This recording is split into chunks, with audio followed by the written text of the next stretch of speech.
हम सभी महाभारत के खूनखार युद्ध की दास्तां भलीभांति जानते हैं, लेकिन क्या आप यह बात जानते हैं कि द्रौपदी के कारण ही महाभारत का युद्ध हुआ था?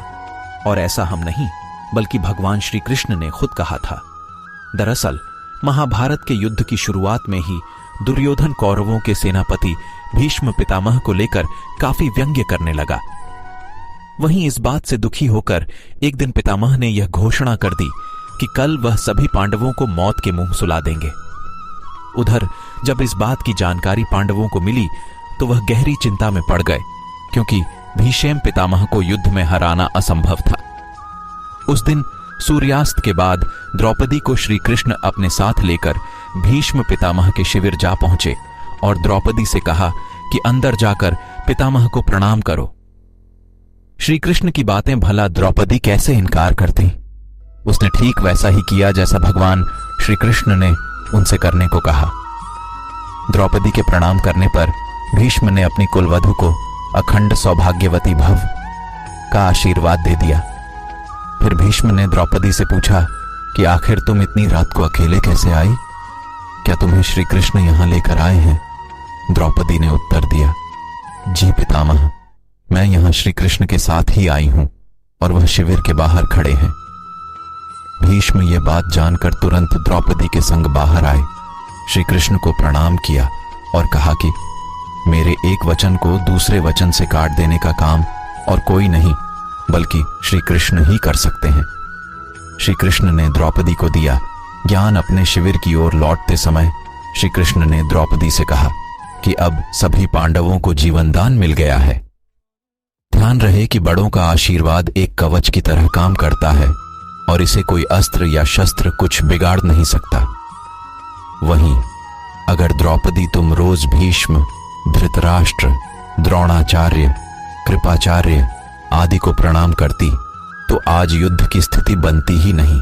जीवन में आगे बढ़ने के लिए और अपनी अलग पहचान बनाने के लिए यदि आपको क्रांतिकारी बनना पड़े तो इससे पीछे न हटें। कहने का सीधा मतलब यह है कि जरूरत के हिसाब से खुद में बदलाव करें और समाज के बारे में न सोचते हुए अपने काम पूरे करें। जीवन में दोस्तों की भूमिका बहुत अहम होती है। हम हमेशा यही सुनते हैं कि दोस्तों की पहचान हमेशा मुश्किल वक्त में ही होती है। जिस तरह भगवान कृष्ण ने पांडवों के मुश्किल वक्त में उनका साथ दिया था, वैसे ही आपको भी अपने दोस्तों का साथ देना चाहिए। इसके साथ ही आपको ऐसे ही दोस्त बनाने चाहिए जो आपके मुश्किल वक्त में आपके साथ खड़े रहे।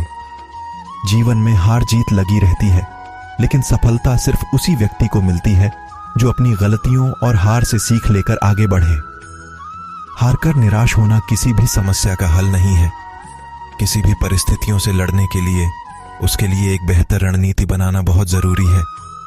बिना रणनीति के आप हर मोर्चे पर कामयाब नहीं हो पाएंगे।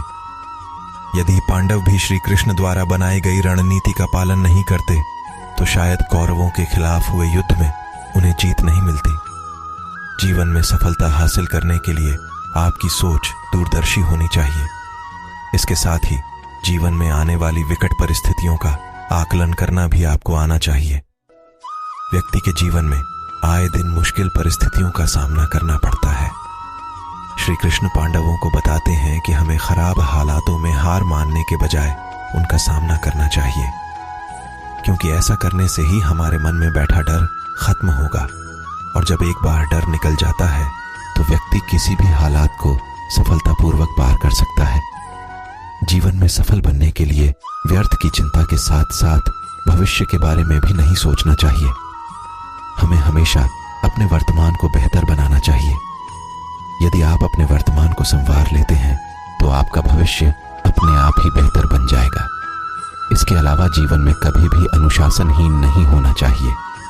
आज के इस समय में लोग अपनी आय के हिसाब से खर्च करते हैं, लेकिन ऐसे में जरूरत पड़ने पर उनके पास पैसे नहीं होते। किसी भी तरह की मुश्किल आर्थिक परिस्थितियों से बचने के लिए हमेशा सोच समझकर खर्च करना चाहिए। कभी भी ऐसी चीज खरीदने में पैसा खर्च न करें जिसकी आपको जरूरत न हो।